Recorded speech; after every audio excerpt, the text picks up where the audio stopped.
On the outskirts of a forgotten village, perched atop the misty Raven Hill, stood an abandoned house rumored to be cursed. The villagers spoke in whispers about its dark past, disappearances, strange lights, and a history of unexplainable horrors. One stormy evening, a young historian named Evelyn arrived in the village. Drawn by tales of the house, she intended to document its story, dismissing the warnings as folklore. Armed with a flashlight, her notebook, and a camera, she began her ascent to the house. Inside, the air was damp and filled with the faint smell of decay. The walls were covered in peeling wallpaper, revealing claw-like scratches beneath. Evelyn noticed an old mirror hanging crookedly in the hallway, reflecting the dim flicker of her flashlight. But when she turned to inspect it, a shadowy figure darted across the reflection behind her. Startled, Evelyn spun around. The hallway was empty. She whispered to herself, "It's just the storm, nothing more." But the creaks in the floorboards above told a different story. She climbed the stairs, each step echoing into the oppressive silence. Reaching the second floor, Evelyn found a child's room. The bed was neatly made, but the air was cold enough to see her breath. A box of toys sat in the corner, untouched by time. She reached for an old wooden jack-in-the-box. As she turned the handle, a haunting lullaby played. It stopped abruptly, and the jack burst out, not as a clown, but as a grotesque figure with hollow eyes and sharp teeth. The room's door slammed shut behind her. Evelyn screamed, dropping the toy, and scrambled for the door. When she finally opened it, the hallway was no longer the same. The house was shifting, alive. Evelyn tried to retrace her steps but found herself in an unfamiliar room filled with antique furniture covered in white sheets. A gramophone in the corner began to play on its own. The tune was eerily cheerful, clashing with the dread that gripped her. From the corner of her eye, Evelyn saw movement. A figure wrapped in shadow stood at the edge of the room, its head tilted unnaturally. It raised an arm, pointing toward her. The gramophone's music distorted into a maddening cacophony as the figure advanced. Evelyn bolted out of the room, her heart pounding. She found herself in the basement. The walls were damp and etched with strange symbols glowing faintly in the dark. In the center of the room was a well, its cover broken and leaning. A low, guttural noise echoed from within. Against her better judgment, Evelyn stepped closer. She peered into the abyss. Two pale hands shot out, grabbing the edge. A head followed, eyeless and grinning, its mouth unnaturally wide. Evelyn stumbled back as the thing began to crawl out. She fled up the stairs, but the house wouldn't let her leave. Doors slammed, walls shifted, and a chorus of whispers grew louder, chanting her name. Exhausted and terrified, Evelyn found herself back in the hallway with the mirror. Her reflection wasn't her own.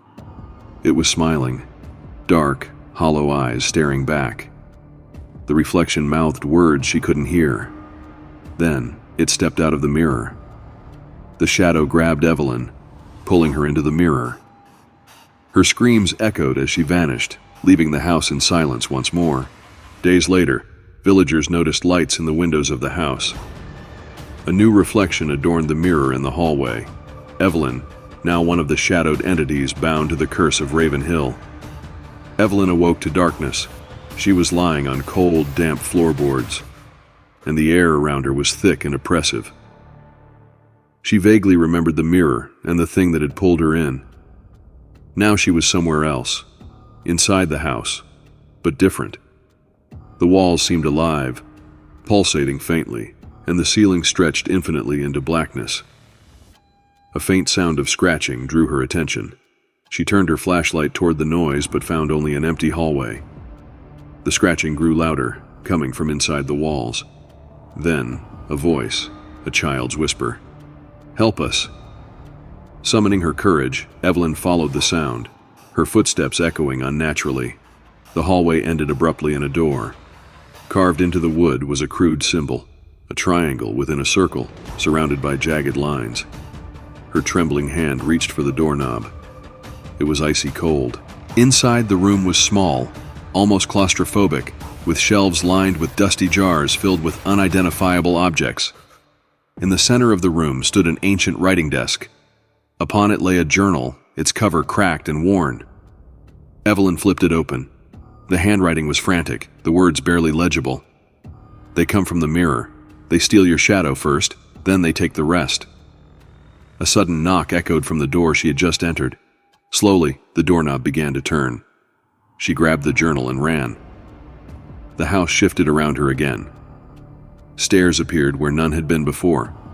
Desperate to escape, she climbed them, the journal clutched tightly in her hand. She found herself in an attic lit by a dim, unnatural glow. The room was filled with cobwebs and dust-covered furniture. In the corner, an antique crib rocked slowly back and forth, though no one was near it. Evelyn approached, her flashlight shaking. Inside the crib was a small porcelain doll, its face cracked and its eyes following her. The doll whispered, "They're here." The attic door slammed shut, and the walls began to close in. She turned to the window, trying to break it open, but the glass reflected not the outside world, but the same room, only darker. In the reflection, dozens of shadowy figures surrounded her, watching. The reflection in the window spoke in unison. "Stay." Evelyn screamed and threw the flashlight at the window. The glass shattered, and the world outside returned, but it wasn't her world. She looked out onto an endless void, where fragments of the house floated like islands in a black sea. A low growl rumbled behind her. She turned to see one of the shadowy figures stepping closer. Its shape was human but wrong.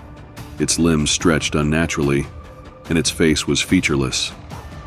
It extended a hand toward her, beckoning silently. Evelyn backed away, clutching the journal. She flipped through its pages frantically, looking for answers. One passage caught her eye. "To break free, you must leave behind what they seek, your shadow. Without it, you can escape their grasp." The figure lunged at her, but she dodged, spilling a lantern onto the floor. Flames began to spread, consuming the dry wood of the attic. Evelyn pressed her back to the window, holding the journal tightly. She felt the house begin to quake. The fire roared louder, consuming the shadowy figure. But as the flames grew, so did the dark shapes in the room. They emerged from the walls, the floor, even the ceiling, converging on her. Evelyn made her choice. She stepped onto the windowsill, the void beckoning her. With one final glance at the burning attic, she let herself fall into the nothingness. She awoke back in the village, lying in a field near Raven Hill. The house was gone, replaced by scorched earth and ash. The journal lay open beside her, its pages now blank. She touched her face, her arms. Everything seemed normal. But as she stood, she noticed her shadow no longer followed her. In the days that followed, Evelyn tried to return to her normal life. But every reflection she passed now showed something lurking just behind her, watching. The house might have let her go, but it hadn't truly let her leave.